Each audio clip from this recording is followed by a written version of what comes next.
Now, the White House says that the United States has new information that Russia is actively seeking to acquire additional weapons from North Korea in exchange for food aid.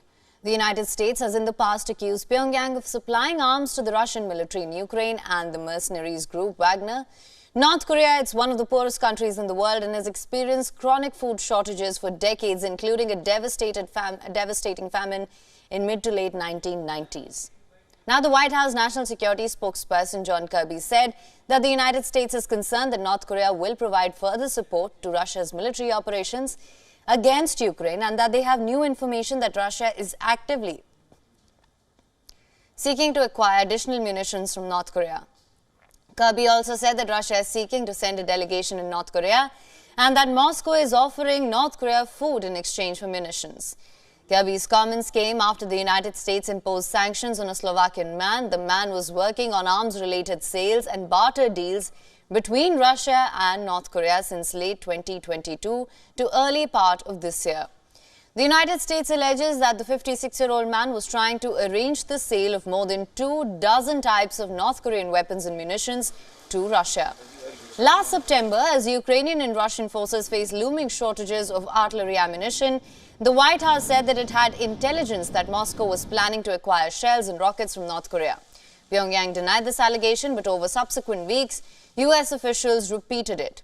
In December, John Kirby said Washington had intelligence that North Korea had completed an initial arms delivery to the Wagner Group.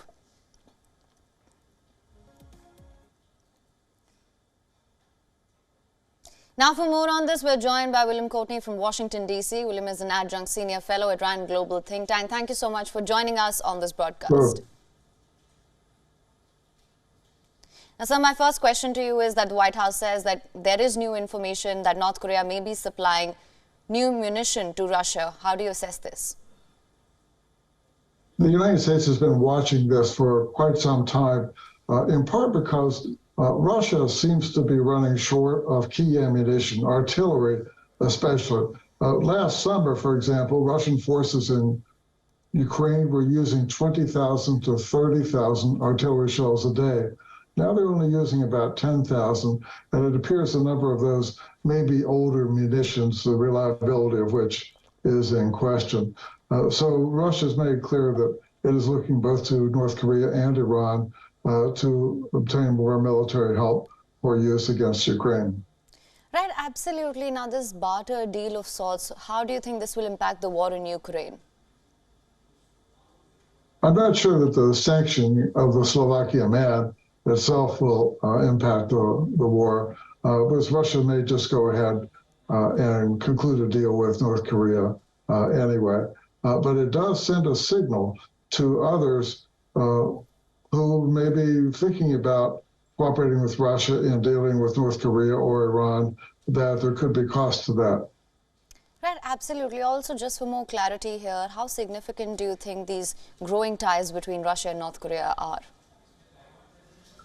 So those ties are significant, but it's not clear how far they will go. They're being driven now by Russia's need, and North Korea needs food as well. There are food shortages now in North Korea. So this could be a transactional activity that doesn't lead to a dramatic improvement in relations, but it is possible, as Russia is increasingly isolated from the West, that Russia will seek to have closer ties with North Korea. All right, Mr. William Courtney, thank you so much for joining us on this broadcast with your insights on this. You're welcome. WION is now available in your country. Download the app now. Get all the news on the move.